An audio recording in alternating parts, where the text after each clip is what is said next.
Hey guys, I have a beautiful guest in my kitchen today. It's my wonderful mother, Rita. Hi. She's coming to visit the grandkids, and while she's here, I wrangled her into the kitchen to make this amazing cheesy spinach filet of sole dish. It's actually my favorite. Let's get started. So I'm gonna zest a lemon right now. Set that aside. We're giving some fresh dill a nice chop, and we'll be using about a tablespoon of it. My mom's helping me out in chopping half of an onion, 1 large shallot, and 1 large clove of garlic. My mom usually uses fresh spinach, but today we're doing a little bit of a shortcut and using frozen spinach. So just make sure you give it a really good drain first. I'm just gonna drain the spinach by pressing it with a large spoon through a mesh sieve. Melt the butter over medium-high heat.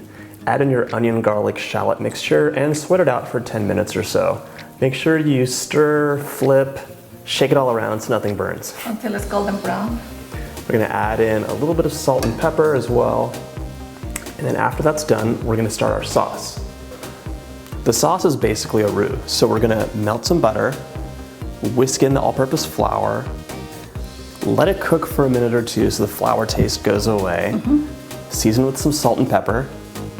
Then we're gonna add in some nice, beautiful heavy cream, whole milk, paprika, zest of a lemon, Worcestershire sauce, shredded cheddar, chicken broth, dill. Stir together until it's all thick and combined. Add in the onion garlic mixture and stir together. Then take about a cup of that mixture and add it back into the pan along with the drained spinach. Mix it up and then finish off with a little bit of lemon juice. Now it's ready to add into our fillets. My mom is gonna roll these because she's the expert roller. There's nothing expert about it. We have our fillet of soles here to spread out. About a spoonful of spinach mixture and just roll them gently Beautiful. and place them in a butter casserole. Whenever I try to roll anything, I swear there's a problem. Cakes, whatever. I can do so many things, but rolling, I don't know. So let's give this a try. Big spoonful of this filling, which I could just eat right now, into our fillet, and then we're gonna roll it up. Perfect. Oh, thanks, Mom. So my husband only theoretically eats fish. He says he does, but I've never seen it happen. We're gonna do a chicken version of this for him so he can have dinner too, because we're nice. So just get a chicken fillet, pound it out, and we're gonna do the exact same thing.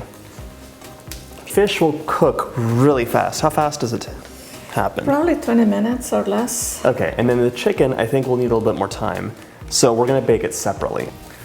The last step before this gets popped into the oven at 350 is to smother it in our delicious dill cheese sauce.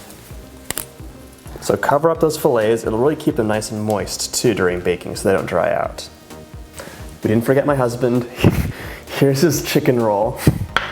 And we're gonna do the same thing. We're gonna bake this at 350 for about 20 minutes and it's gonna be delicious. While that happens, we'll make all of our sides, including a nice herb rice. Our beautiful sole is out of the oven. It smells heavenly. Wonderful. So easy to make. I usually request this for my birthday because it is really my favorite thing to eat, but now I can make it for myself. And it's very nutritious. Self-sufficient at last. Easy. We're gonna plate this up. Have a great dinner. Thanks for watching. Hope you get to make this, and don't forget to subscribe. Ciao.